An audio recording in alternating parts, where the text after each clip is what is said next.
Assalamualaikum warahmatullahi wabarakatuh.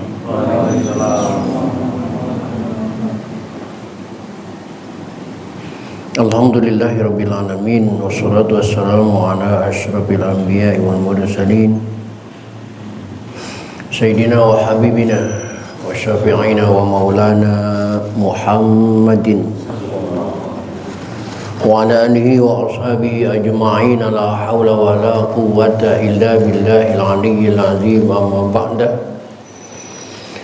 Qad qala ta'ala fi ayatihil karim, a'udzu billahi minasyaitonir rajim. Bismillahirrahmanirrahim.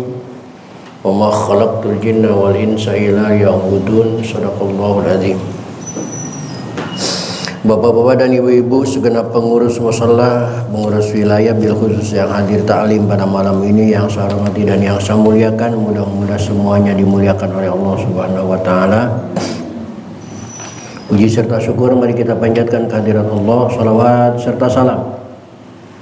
Mari kita terus sanjungkan kehadiran Rasulullah Muhammad sallallahu alaihi wasallam. Hadirin rahimakumullah, kajian kita pada malam ini melanjutkan metodologi fikih dengan pembinaan dan pembenahan tata cara ibadah kepada Allah Subhanahu wa taala.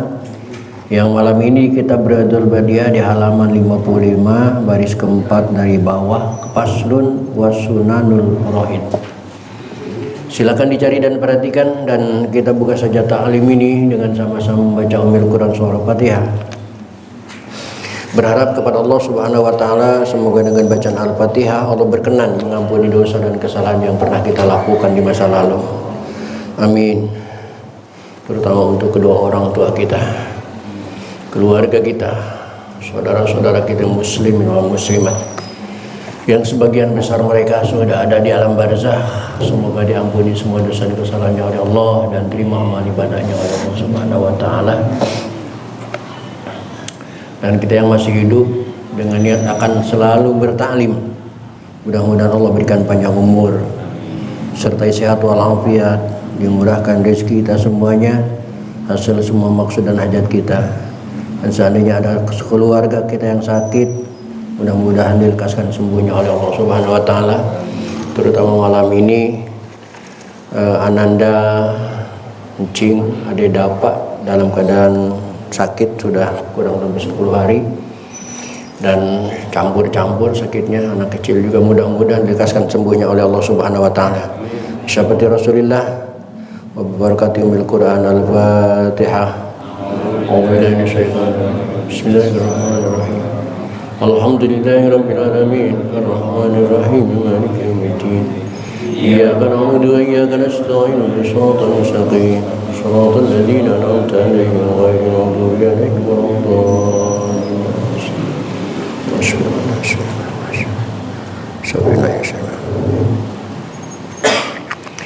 Silakan diperhatikan di halaman 55. Hal ini perlu diperhatikan ekstra karena di beberapa tempat, di beberapa mushola masih ada orang yang tidak memberlakukan sholat qobliyah maghrib. Katanya haram melaksanakan qobliyah maghrib karena sholat sunnah itu dilaksanakan setelah sholat asar. Yuk kita baca jelasnya. Bismillahirrahmanirrahim. Faslun. Ini suatu pasal ini akan menjelaskan fi nawafilis sholati, sholat nawafil, sholat nafilah, sholat sunnah, bukan sunnah sholat. Bahasa Arab nyaris sama dengan bahasa Inggris. Nawafilis sholati, sholat sunnah, bukan sunnah sholat. Maka jangan tertipu dengan bahasa Arab, karena bahasa Arab sholatnya dibelakangkan, sunnah sholat, nawafil sholat. Lihat di layar, nawafil sholat kalimatnya, bukan sholatun nawafil. Maka jangan tertipu oleh native language Arab. Beli kain di Arab dijamin tidak luntur. Kalau dibaca dibalik ternyata luntur tidak dijamin. Nah dibalik. Red car bukan car red, bukan. mobil merah, bukan car dulu, tapi red dulu sifatnya dulu. Wa sunanul faraidi sintani wa ishruna, dan sunnah-sunnah di dalam fardu, dari fardu ada 22. Afrod halatan hasiru wa hiya arba'atu anwa'i. Sunnah salat. Salat sunnah itu terbagi dengan 4 kelas. Arba'atu anwa'i. Muaqqatun, kelas pertama salat sunnah yang ada hubungannya dengan waktu, yaitu sunnah faraid, qabliyah, ba'diyah, hubungannya erat dengan waktu. Yang kedua, wadhu sababin mutaqaddimin, ada sebab yang mendahului, yaitu masuk ke masjid melaksanakan sholat tahiyatul masjid. Ada juga wasulu sababin mutaakhirin wa mutlaqun. Amal muaqqatu, adapun sholat sunnah yang memiliki waktu kismani, ada 2 bagian. Kismun tusannu fihil jamaah, sebagian disunahkan berjamaah, seperti sholat Idul Fitri, Idul Adha, wa minhu tarawih, dan juga tarawih, wa minhu witri di Ramadan. Wa kismun, dan sebagian lagi la tusannu fihil jamaah, tidak disunahkan berjamaah. Wa minhu sholatul witri, diantaranya sholat witir fi ghairi Ramadan, selain bulan Ramadan. Dan juga wa minhu tawabi, dan sholat tawabi, qabliyah, ba'diyah, dhuhur, itu tidak disunahkan berjamaah. 22 rakaat, ashrun minha muakkadatun. 10 rakaat sholat sunnah itu adalah sunnah muakkad. Muakkadat sini berarti yang goer muakkad 12. Apa saja yang muakkad? Wahya rakaatani qabla subhi, yaitu 2 rakaat sebelum sholat subuh, itu sunnah muakkadah.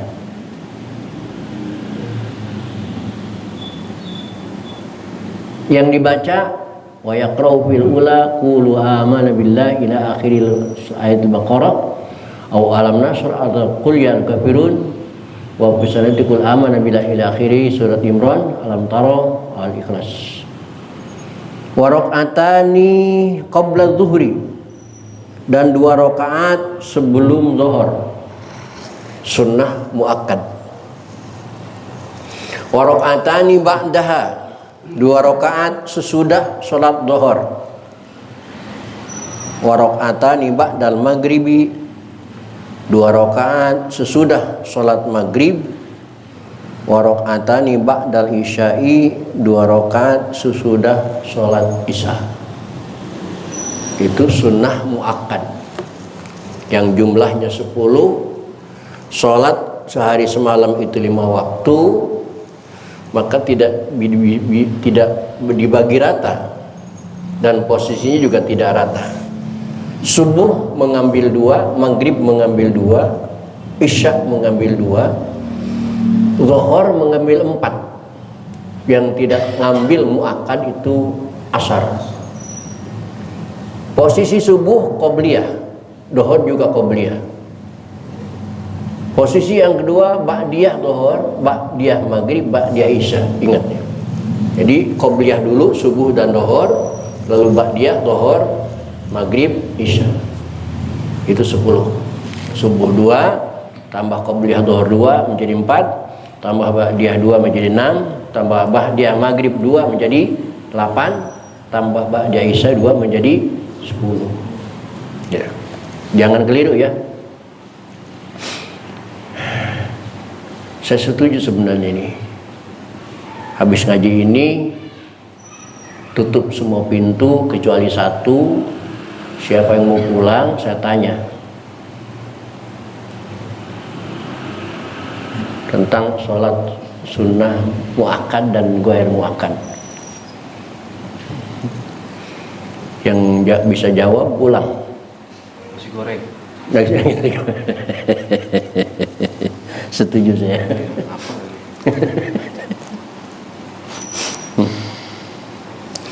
Wasinta asyara dan 12 rakaat lagi ghairu muakkadatin. Bukan sunnah muakkad. Yang 12 rakaat sunnah. Tapi enggak muakkad. Sunnah rawatib namanya, tapi bukan muakkad.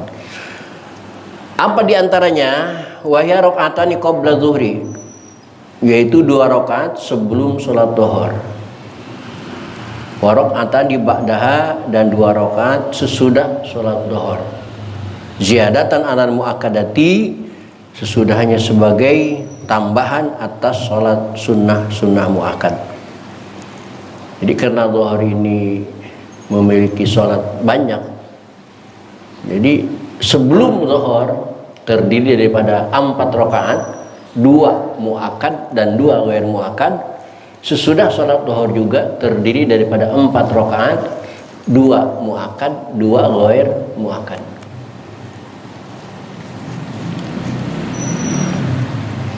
Wa arba'un, dan 4 rakaat qabla asri, sebelum sholat asar. Kalau mau sebelum sholat asar juga sholat sunnah. Jumlahnya 4 rakaat. Cuman jangan sekali salam, tetap 2 kali salam. Cuman 2 kali usolli. Jumlahnya 4 rakaat. Tapi itu 4-4-nya ghair muakkad.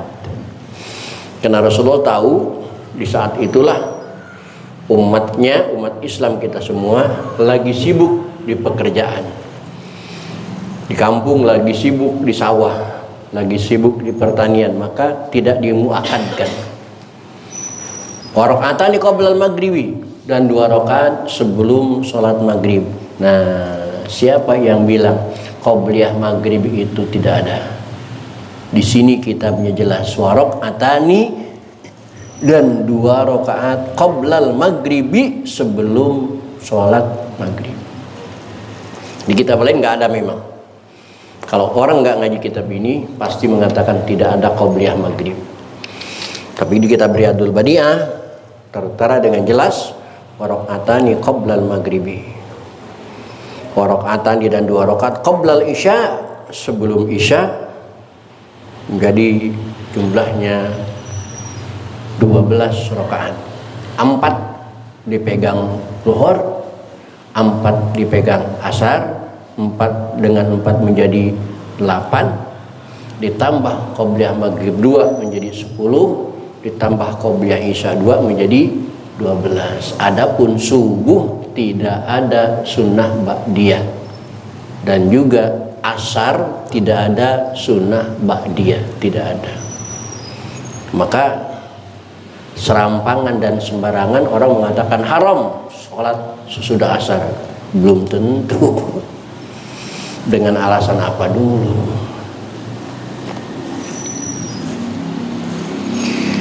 Wa amal witru, dan adapun sholat witir, bahwa sunnatun mustaqilatun, yaitu sunnah yang terpencil. Adapun witir tidak ikut faraid, tidak termasuk sholat rawatib. Witir berdiri sendiri, mustaqillah. Tetapi wa huwa afdalu jami'i sunan, dan sholat witir itu adalah lebih utama dari semua sholat sunnah. Nah, malah witir menjadi rajanya sholat sunnah. Kenapa? Karena dilaksanakannya di tengah-tengah situasi orang malas melaksanakan sholat sunnah. Ya kalau qobliyah maghrib ya wajar, nunggu temen. Qobliyah isya wajar. Tapi witir jam 3 bangun, jam 2 bangun, siapa yang lapar sholat? Nggak ada ceritanya orang lapar sholat. Paling bangun jam 2 kencing doang. Habis kencing apa Bil? Tidur lagi. Nggak cebok-cebok acan. Wa qaluhu, dan yang paling sedikitnya witir rakaatan ialah 1 rakaat. Akal. Idealnya 3 rakaat seperti kita melaksanakan sholat witir di bulan Ramadan. 2 pengantar witir, 1 asli witirnya. Pengen banyak, wa aksaruhu, dan yang paling banyaknya witir itu 11 itu ada 11 rakaat. Ini witirnya Rasulullah Sallallahu Alaihi Wasallam. 11 itu bukan taraweh, tapi witirnya Rasulullah. Karena tarawehnya Rasul tidak pernah ketahuan sama sahabat. Wa adnal kamal, dan yang paling rendah kesempurnaannya sholat witir itu salah surokaatin ialah 3 rakaat, seperti yang sering kita laksanakan dalam witir sholat taraweh di bulan Ramadan.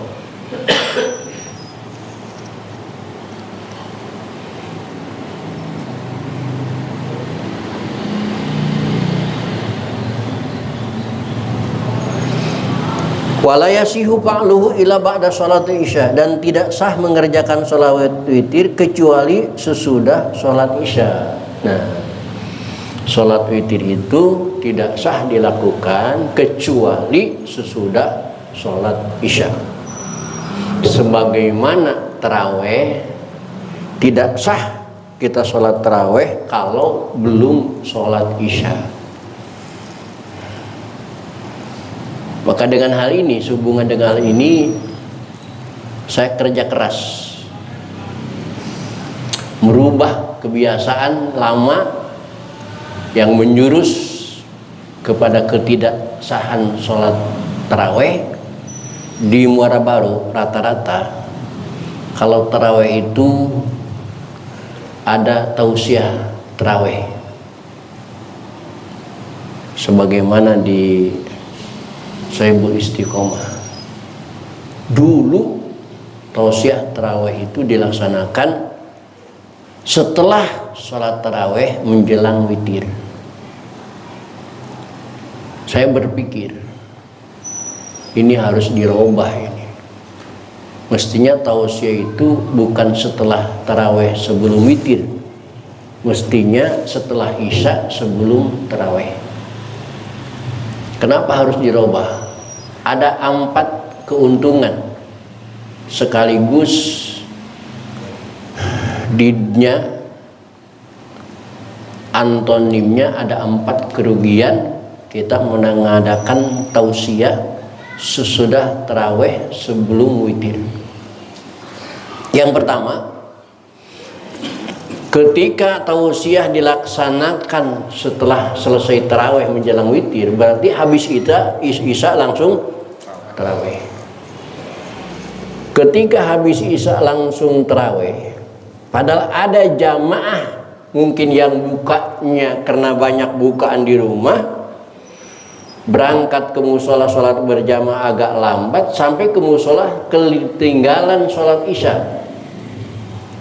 Sampai ke musola sholat isyanya sudah selesai, imam dan jamaah langsung sholat witir.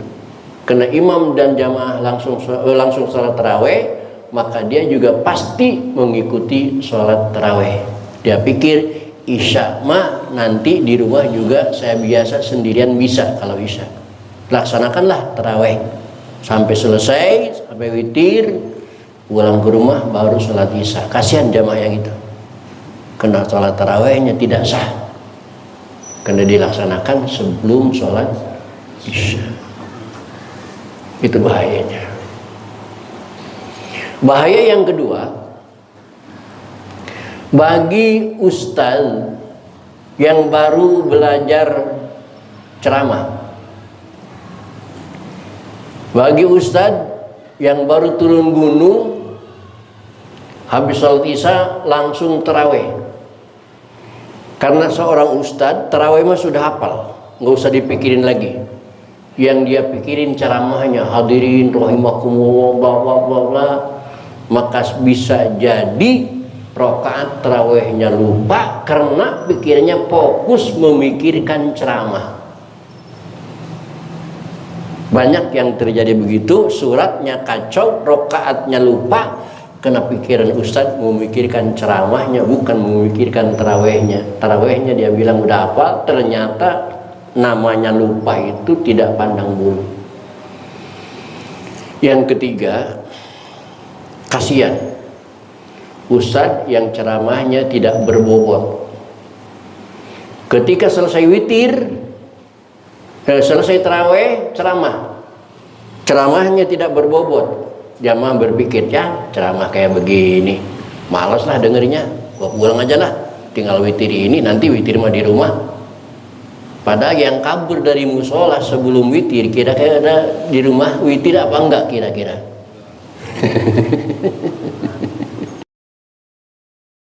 Ya, bahkan saya catat 4, cuman saya lupa satunya apa ya. 4 kerugian kalau ceramahnya sesudah tarawih. Tapi kalau ceramahnya sesudah isya, begitu jamaah yang datang tadi dia sempat melaksanakan sholat isya dulu selama ustadz itu ceramah. Dan bagi ustadz yang baru turun gunung, dia tidak mikirin ceramah sekarang karena ceramahnya sudah selesai isya, tinggal fokus mikirin tarawih.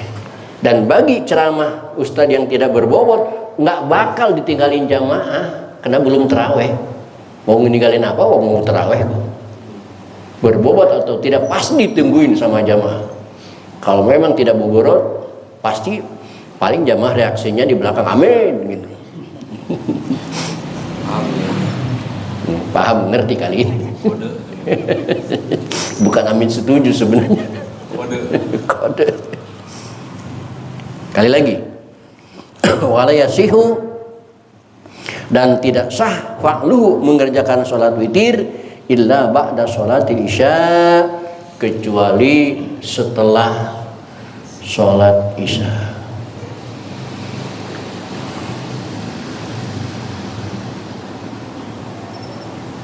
Nih, lihat di layar. Walau takdiman, walaupun dia melaksanakan ya, kadang-kadang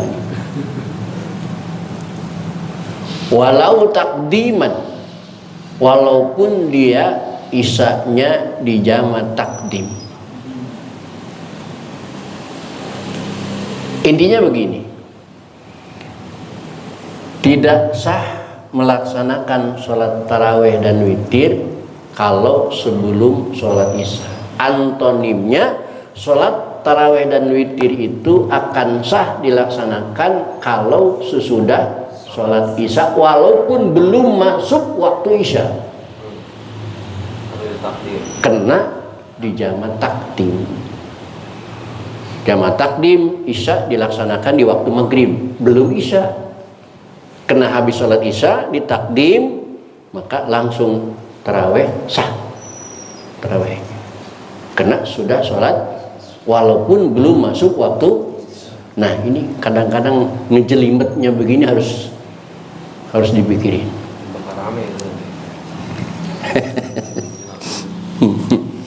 Nggak apa-apa, bikin sensasi biar viral. Wayam taddu waktuhu, dan memanjang waktu sholat witir ila turu'il fajri shodiki, sampai terbit fajar shodik. 98 saya berkebetulan mendapat panggilan Allah bisa tarawih di Mekah. Ternyata tarawih di Mekah itu normalnya dari tanggal 1 sampai tanggal 20. Mulai memasuki tanggal 21 itu tarawih tidak ada witir. Habis tarawih ditutup doa kamilin, selesai bubar. Saya tanya sama teman, kok nggak ada witir? Nanti juga ada. Itu juga saya capek mikir, nanti juga ada, gimana maksudnya? Udah pulang-pulang, bosananya pulang makan. Sampai di hotel, makan, tidur, jam 3 baru berkumandang lagi panggilan sholat dari Masjidil Haram, as-sholatu jami'ah. Teman saya mengatakan ini waktunya sholat witir. Jadi ternyata di Mekah itu tarawih dan witir dipisahkan kalau sudah tanggal 21. Jadi tarawihnya sore biasa jam 8, witirnya nanti nunggu jam 3 baru turun lagi ke Masjidil Haram, baru melaksanakan witir 11 rakaat. Dan anehnya karena di Mekah itu mungkin daerahnya tempatnya tempat ibadah, 11 rakaat witir itu kayaknya kok cepat banget. 11 rakaat kok cuma 11 gitu, nggak 20 gitu. Di sana begitu rasanya. Coba di Sohibul Istiqomah laksanakan witir 11 rakaat. Kalau nggak tinggal imam sendirian yang ada di musola. Karena waktunya itu wayam tadu ila turil fajri shadiq, sampai subuh. Bahkan wa ikhraju, dan mengeluarkan salat witir an waktihi, dari waktunya, bila udrin, tanpa ada udur, makruhun, yaitu makruh.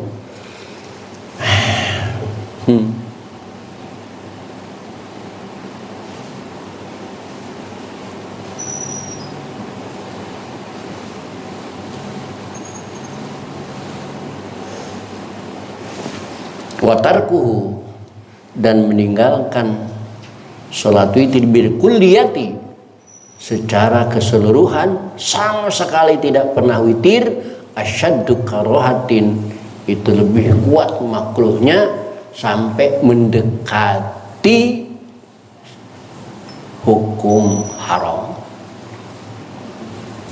Selama hidupnya sama sekali tidak pernah witir, itu asyaddu karohah, sampai mendekati hukum haram.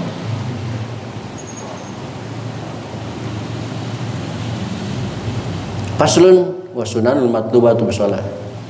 Nah, barusan kita selesai membahas sholat sunnah. Nanti ke depan akan kita lanjutkan pembahasan kepada sunnah sholat. Jangan keliru ya. Bedakan seperti bagaimana membedakan antara mata air dengan air mata. Sholat sunnah dengan sunnah sholat. Terima kasih. Assalamualaikum warahmatullahi wabarakatuh.